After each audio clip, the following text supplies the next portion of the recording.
Welcome to Sitlang Pui với Hì Nan. Có chung phẳng của lượng ô mà khăn phẳng của tổ thô này ở đây về tổ hiện nay có chung lũ đó này hiện company ho he Rora Bell hết nó sao mấy không bên tranh nó tục xấu đấy chẳng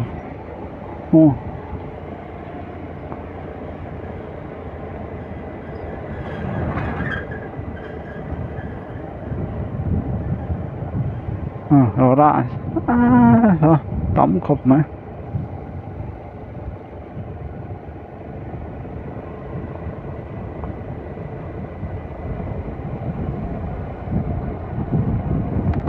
Sitlang Pui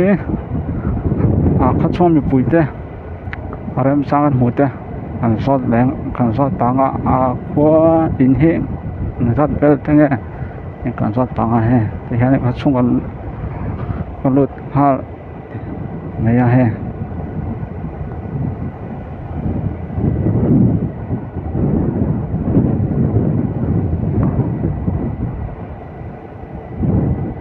ăn đồ mà đâu hết bây giờ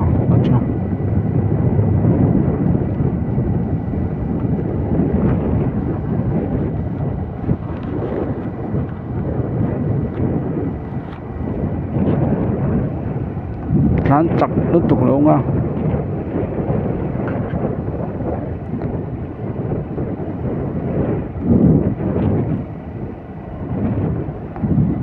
mà rồi cho ăn luôn kêu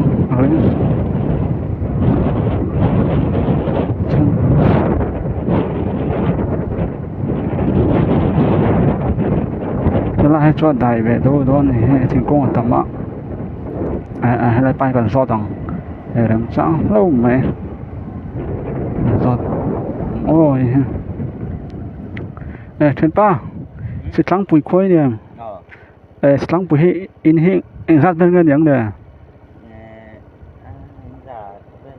giả bên màนี่เลยโกฟันที่แต่thùng mà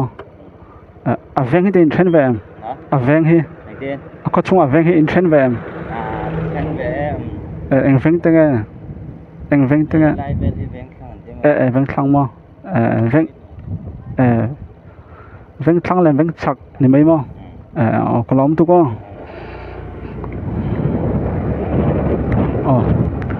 rồi toàn khăn hết từ làm hết veng thăng thì ra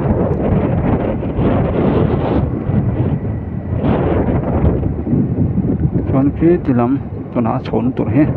veng chặt ni về lại thôn ni chú rồi đàn chọn in he giả bor vel tia cái anh tắm hắn cho in he alang tắm thầy lúa he thành công hay phía đâu vậy cả thành công hay tắm ạ cho vang in bốc ạ alang tắm tụt alang tắm thầy lúa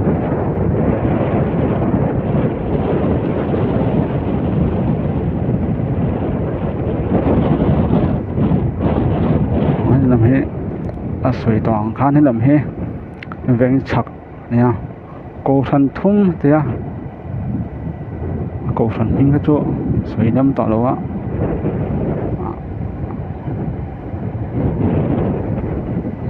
cái làm hết làm sao đây nè khi lấy cái nghe này đoan nè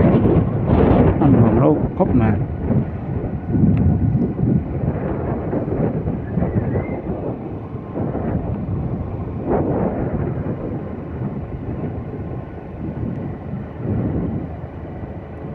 veng chặt lắm ạ cho nó nhân veng chặt là mấy cái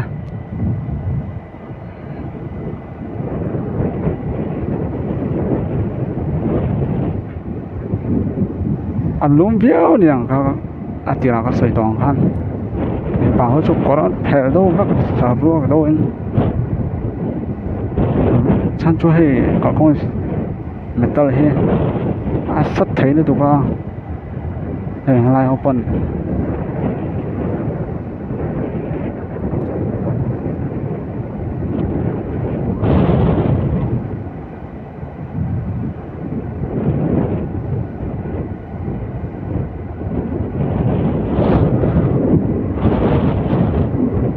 nuông lắm rồi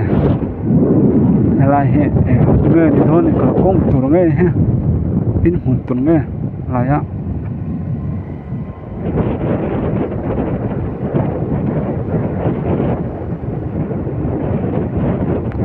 thì khác trắng với chỗ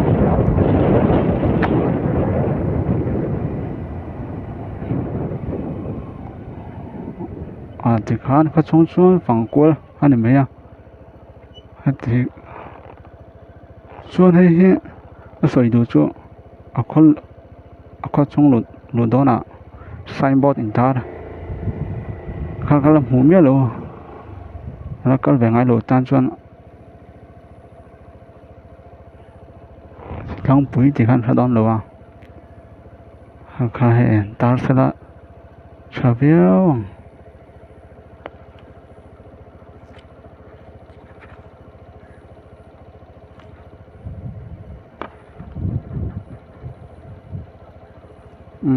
tông lại phát mẹ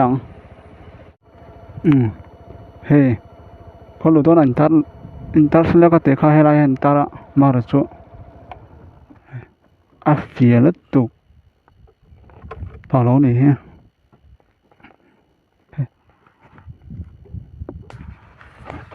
bài nhân xịt lăng bụi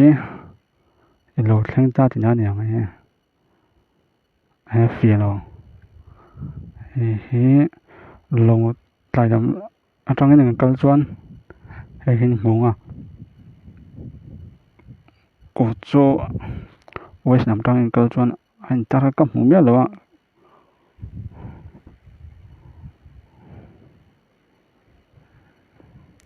anh ta đây thì khác anh soi lại được lúc này cho anh ta lo một lúc tia mà rồi cho phía lết tục to lo ôi vậy là xịt lăng bụi bronze